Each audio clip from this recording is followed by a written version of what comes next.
Don't leave me hanging. It's go time.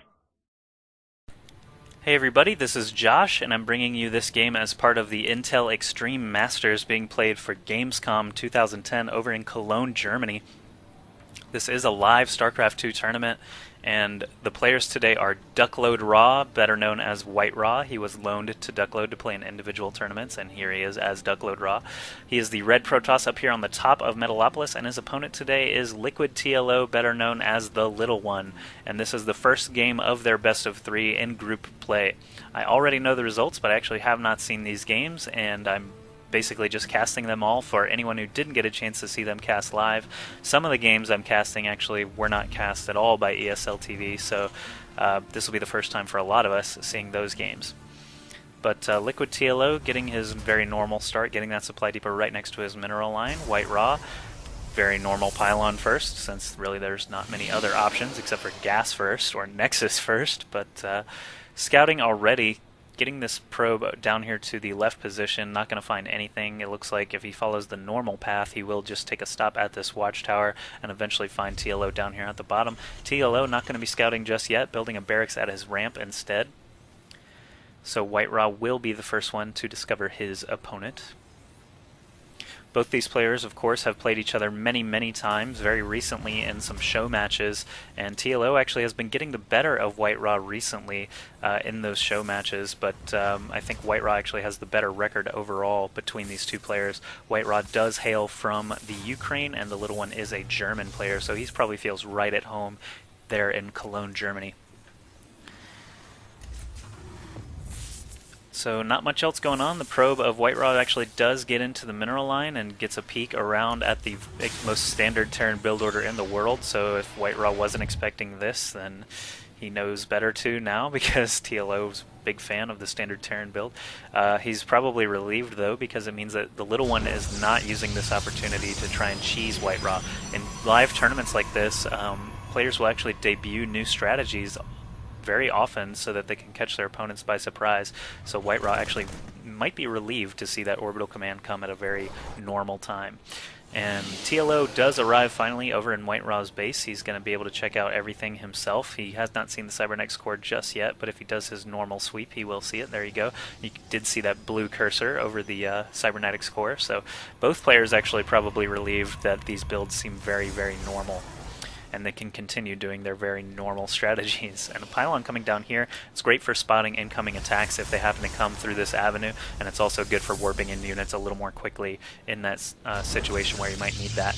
And a second assimilator coming down actually for White Raw, kind of quickly, not really.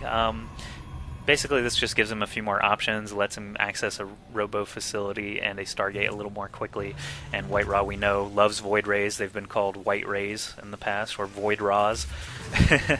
And a Tech Lab coming up for that original barracks of Liquid TLO. He's going to be getting a Marauder very quickly, but not the concussive shells just yet. Instead, he's going to be spending his gas and minerals on a factory, a second refinery, and a supply depot.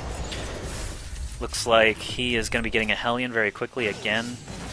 So TLO just kind of backing off now after seeing what he wanted to see. Probes all over the place for White Raw, building a pylon back here in the smoke. Might be trying to hide some tech there eventually, but right now nothing really strange here. One gate into a robo. Like I said, that second gas lets him access that a little bit quicker. I'm not sure what he's fearing actually to want to get that robotics facility so quickly. Maybe just wants that observer so that he can be, very safe and know exactly what TLO is doing. But White Raw right now just cranking out one unit at a time out of this gateway.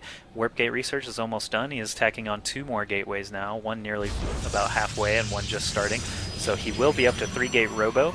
He does want that observer quickly, it seems.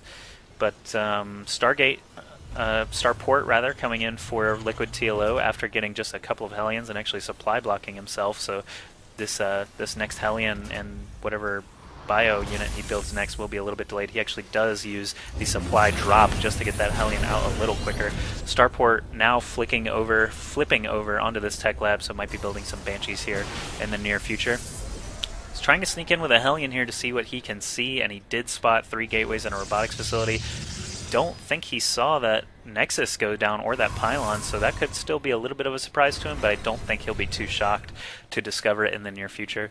What is going on here? Hellion checking for proxy pylons and things like that. He does discover a probe of Whiterot. Wow, so a little bit lucky there. That could have come back later in the game to actually bite him in the butt. But Raven coming out very quickly for TLO. Probably wants to find any observers that might be on the loose for Whiterot. Whiterot actually... Did he get an observer? Yes, he did. Where is that little guy? I'm not sure where he ended up with the observer. Is he already in his base?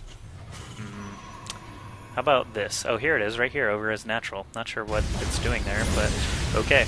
And 3 Hellions now coming in, trying to do some damage. It's going to take him a long time to kill this Stalker. This Stalker up on the cliff, actually getting some free shots as well. TLO really needs to get out of there. Yes, he does save his Hellion in the red. More units warping in for Whiterot just to maintain control of that little avenue, that little highway there. And looks like TLO building a Banshee after getting that first Raven out. He is not researching Cloak. Does have several Hellions. Probably going to be repairing those up here. Yes, a couple of SCVs latch on there. Start repairing that up. But what is coming out of... He has 2 starports now on Tech Labs, cranking Banshees out of both of them. Getting normal bio units, just Marines. Cheap little throwaway 50 mineral dump there. And could actually even be building more Hellions. He does have the minerals right now to spare. And TLO actually... Looks like he landed his barracks kind of away from this reactor, so reactor not doing him any good right there. Oh, did he just lift off again? Yeah, there he goes. He adjusts his mistake. You know, maybe it could be nerves playing in these live tournaments. Oh, and if you check this out, he actually has 4 SCVs on gas, too. See how that SCV has to sit there and wait?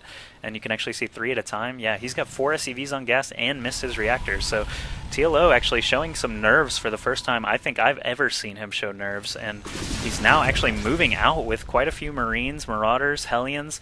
A nice Raven here to block some Stalker shots against these Banshees. Whiterot doesn't have very much anti-air at all, just a few Stalkers and a Sentry to try and take out... Oh no, he just warped in a bunch of Sentries here for some force fields, but TLO has arrived. This Immortal gets a free shot off on that Hellion, but TLO's Hellion micro is very good. 2 Banshees now showing up, the Raven now showing up, and the rest of the Bio Army scooting into position. They don't have any of their upgrades yet. No concussive shells, no stim pack. So point defense drone rather goes down very quickly. Gets killed by those Stalkers. Didn't really help him out too much, but the Stalkers really could have just moved forward and avoided that completely. But these Banshees being microed extremely well. This Banshee in the red now. TLO not losing much of anything except for those Hellions. He still has several bio units alive. These Banshees have nothing really to contend with them. He takes out the Immortal, takes out a couple Zealots. There's only 1 Zealot left here. Gonna go down very quickly. So TLO gets a huge exchange there just with some nice Banshee micro. And, having reinforcements arrive during the fight certainly helps. Whiterot does not really have anything to combat this right now. He's trying to warp in units as fast as he can. He chrono boosts all his warp gates, gets in some Stalkers, but 3 Banshees and more are going to be supporting him here in the near future. More bio units showing up from TLO all the time. So Whiterot trying to keep as many Stalkers as he can alive to combat these Banshees.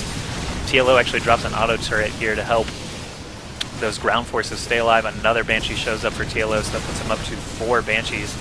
He needs to go ahead and get that into the fight, but that Nexus does go down for Whiterot. TLO actually has not even tried to expand this whole game. He's still building a command center in his main, if you look at the production tab. But look at all these Stalkers of Whiterot. May or may not be enough against these Banshees, because the Banshees can actually just float away and come back as they need to, and all these Marines on the ground with support are going to be able to block the Stalkers from really chasing any Banshees.